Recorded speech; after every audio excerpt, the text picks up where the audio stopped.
সালাম আলাইকুম, কেমন আছেন সবাই? স্ক্রিনে যে ব্যক্তির ছবি দেখছেন তিনি হচ্ছেন অন্টারিও প্রভিন্সের প্রধান ব্যক্তি। তিনি একটি প্রেস কনফারেন্সে গুরুত্বপূর্ণ একটা বিষয় নিয়ে কথা বলছেন। এই কথা বলার আগে পিছনের একটি গল্প আপনাদের সাথে শেয়ার করি। 1997 সালে একজন ব্যক্তি কানাডাতে এন্ট্রি করেন ওয়ার্কার হিসেবে। প্রথম 4 বছর তিনি লিগ্যাল স্ট্যাটাসে কানাডাতে ছিলেন।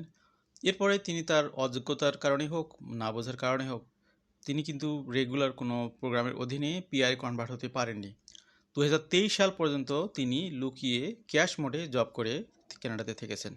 তো তিনি যখন অন্টারিও প্রভিন্সে এন্ট্রি করেন 1997 সালে, সেই সময় কানাডা গভর্নমেন্টের বিশেষ কিছু বেনিফিট দেয়া হয়। সেই বেনিফিটের অধীনে তিনি রেজিস্ট্রেশন করেন এবং যে পর্যন্ত তিনি কানাডাতে আছেন সেই সময় পর্যন্ত এই বেনিফিটটা পেতেই থাকেন। কিন্তু পরবর্তীতে সময়ে তিনি যখন 4 বছর পরে সরাসরি কোনো প্রোগ্রামের অধীনে থাকেন নাই, তার মানে তিনি ইল্লিগাল স্ট্যাটাস নিয়েছিলেন, এরপরেও তিনি সেই বেনিফিটগুলো কনজিউম করেছেন। সাম্প্রতিক সময়ে 2023 সালে কানাডার এই যে ঘটনাগুলো তিনি ঘটিয়েছেন, এই বিষয়টি ধরা পড়েছে কোনো একটা রুলিংয়ের মাধ্যমে। এই বিষয়টা নিয়ে কানাডার যে ওভারঅল যে ফ্যাসিলিটিসগুলো দেওয়া হয়, বিশেষত অন্টারিও প্রভিন্সে, সেই সুযোগ সুবিধাগুলো লিগাল বিভিন্ন ব্যক্তিরা এভাবে কনজিউম করতেছে গভর্নমেন্টের টাকা। এই জায়গাতে একটা পরিবর্তনের সূচনা করেছে এই বিষয়টি আইডেন্টিফাই হওয়ার পরে, যেটা 13ই আগস্ট 2026 থেকে কার্যকর হয়েছে। এই বিষয়টি নিয়েই মূলত আমাদের আজকের আলোচনা। বিহাইন্ডের ঘটনাটা আপনাদের সামনে তুলে ধরা হলো। আশা করি বিষয়টা বুঝতে সুবিধা হবে আপনাদের জন্য। New Ontario benefit payment rules based on immigration status. তো ওই যে ঘটনাগুলো ঘটছে, এরকম অনেকে এই ধরনের ইললিগাল ওয়েতে কানাডার অন্টারিও প্রভিন্সের বিশেষ সুবিধাগুলো পেয়েছে। দেখা গেলো যে মাসে তারা $1,400-1,500 করে ফ্যাসিলিটিসগুলো নিয়েছে, যদিও তারা আউট অফ স্ট্যাটাসে। আবার পাশাপাশি তারা ক্যাশ মোডে বিভিন্ন জায়গায় জব করেছে। এই সব কিছু মিলে ভালোই চলছিল দিনকাল, কিন্তু গভর্নমেন্টের তো আসলে অনেক বেশি লস হয়ে যাচ্ছিল। তো এখানে গভর্নমেন্ট যে পরিবর্তনটা আনতেছে, effective immediate on August 13, 2026, individuals who are in Canada without legal authorization can no longer receive financial support through Ontario Works or the Ontario Disability Support Program. তো দুইটি বেনিফিট সাধারণত তারা জেনারাসলি দিয়ে আসতেছিল। এই জায়গাতেই একটা রশি টেনে ধরা হলো। একটা হলো অন্টারিও ওয়ার্কস আর একটা হলো অন্টারিও ডিসএবিলিটি সাপোর্ট প্রোগ্রাম। তো এগুলো নিয়ে আমরা আরও কথা বলছি। The amended regulations also bar temporary resident including holders of, ভালো করে খেয়াল করুন, স্টাডি পারমিট নিয়ে যারা আছেন, ওয়ার্ক পারমিট নিয়ে যারা আছেন, ভিজিটর স্ট্যাটাস বা ট্যুরিস্ট হিসেবে যারা এখানে আছেন, তারাও এই ধরনের সুবিধাগুলো অনেকেই কনজিউম করতেন। এই ক্ষেত্রে তারাও এই সুবিধাগুলো আর গণহারে পাবেন না। Applicants must provide documentation demonstrating their citizenship or immigration status as part of the eligibility process. These changes affect two programs that collectively support hundreds of thousands of households, and they arrive at the time when the province is tightening program access across multiple fronts. তো এটার দ্বারা লক্ষ লক্ষ ব্যক্তিরা এখানে প্রভাবিত হবেন এটার সুযোগ সুবিধাগুলো নিয়ে। What triggered the regulatory changes? The regulation amendments follow a social benefit tribunal ruling that drew significant public and political attention in 2026 July. The tribunal awarded Ontario Works payment to a foreign national who entered Canada on a temporary work permit in 1997 and remained in the country after that permit expired 4 years later. The individual told the tribunal he supported himself through cash pay employment until 2023, when he entered Ontario homeless shelter system and applied for social assistance. The tribunal adjudicator concluded that the existing Ontario Works legislation did not explicitly require applicants to hold legal immigration status in Canada, provided they did not fall within 3 specifically excluded categories. তো এই যে গল্পটা আপনাদেরকে আগে বাংলায় আমি বললাম, সেটার ঘটনাটা হুবহু এখানে তুলে ধরা হয়েছে। আইনের ফাঁক ফোকর দিয়ে তারা অনেকেই এই সুযোগ সুবিধাটা কনজিউম করেছে। Following media coverage of the ruling, Premier Doug Ford responded on social media, stating that his government would change provincial regulation to make the law intent unambiguous. Minister of Children, Community and Social Service Michael Farsha followed by announcing the regulation amendments on August 13, confirming the sense take effect the same day. তো এই ঘটনাগুলো ধরা পড়ার পরে মূলত যিনি Ontario প্রভিন্সের প্রধান এবং এখানকার হচ্ছে চিলড্রেন কমিউনিটি মিনিস্টার, তারা ঘোষণা দিয়েছেন যে 13ই আগস্ট থেকে তারা এখানে একটা পরিবর্তন কার্যকর করবেন। Exactly what the amended regulation change, কি অ্যাকচুয়ালি ঘটেছে, দি প্রভিন্স অ্যামেন্ডেড, তারা এখানে দুইটি আইন পরিবর্তন করতেছে। একটা হলো অন্টারিও ওয়ার্কস অ্যাক্ট 1997-এর, সেটাতে পরিবর্তন করতেছে, এবং আরেকটা হলো Ontario disability support program act 1997, দুইটাই 1997 থেকে মানে চলে আসতেছিল, সেই জায়গাতে তারা একটা পরিবর্তন আনতেছেন। The province's existing regulation already contained immigration status provision under a section titled Status in the Country, which excluded certain individuals with enforceable removal or deportation orders, as well as visitor and tourist, subject to exceptions. The new regulations significantly expand and clarify those existing restrictions by explicitly disqualifying two broader categories of individuals from receiving social assistance. এখানে আমরা দেখি category দুইটা, individual in Canada without legal authorisation, example persons those authorized period to stay or immigration status has expired and who do not have maintained status or another lawful authorization to may remain.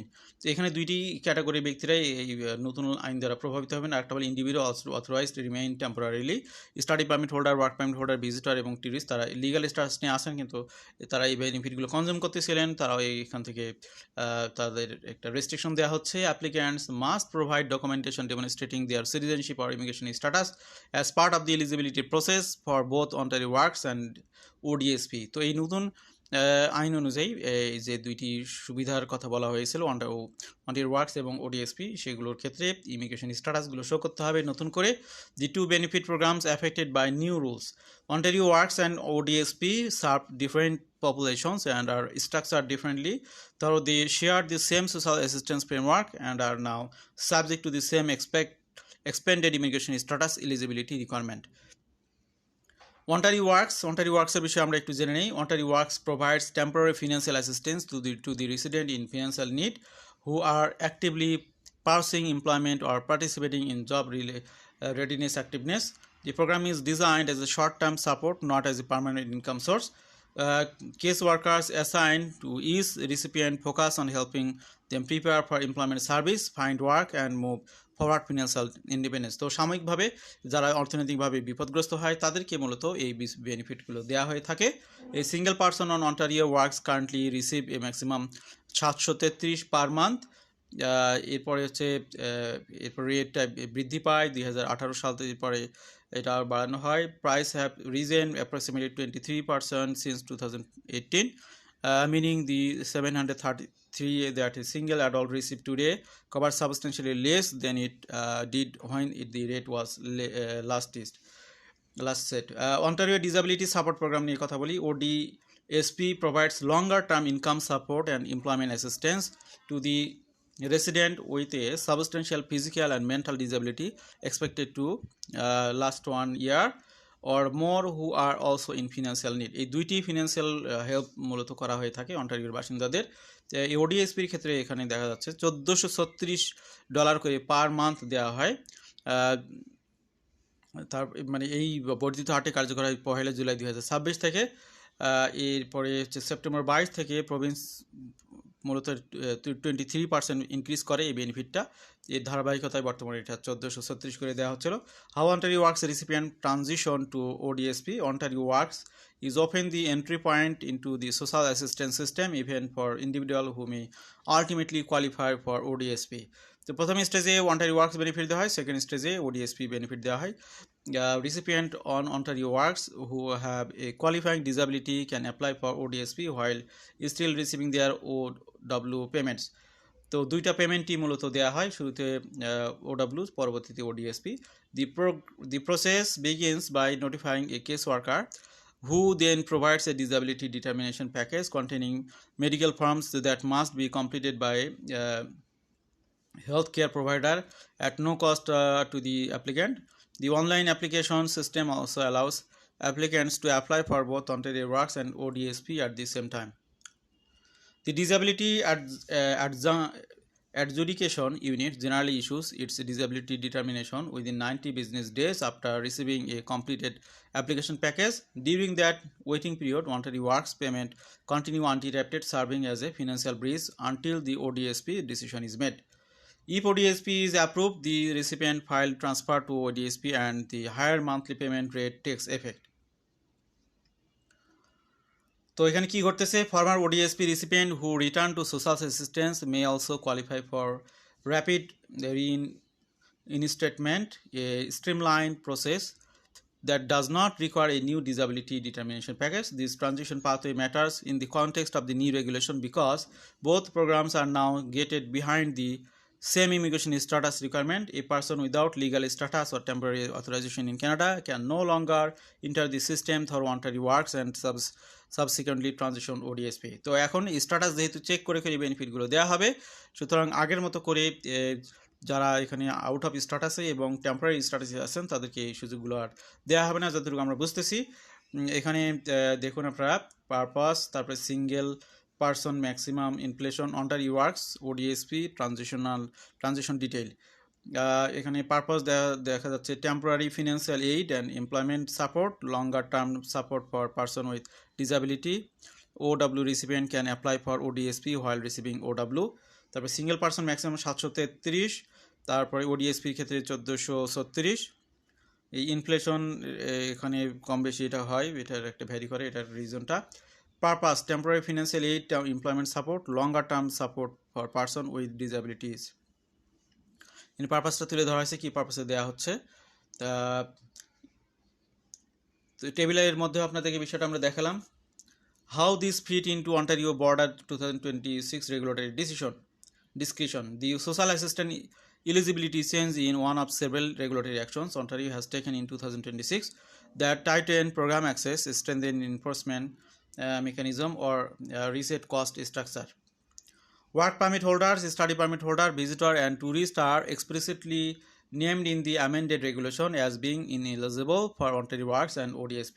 People on maintained status remain legally authorized to stay in Canada while ISCC processes an eligible extension application. তো এখন কি বুঝলেন আপনারা, যারা এখানে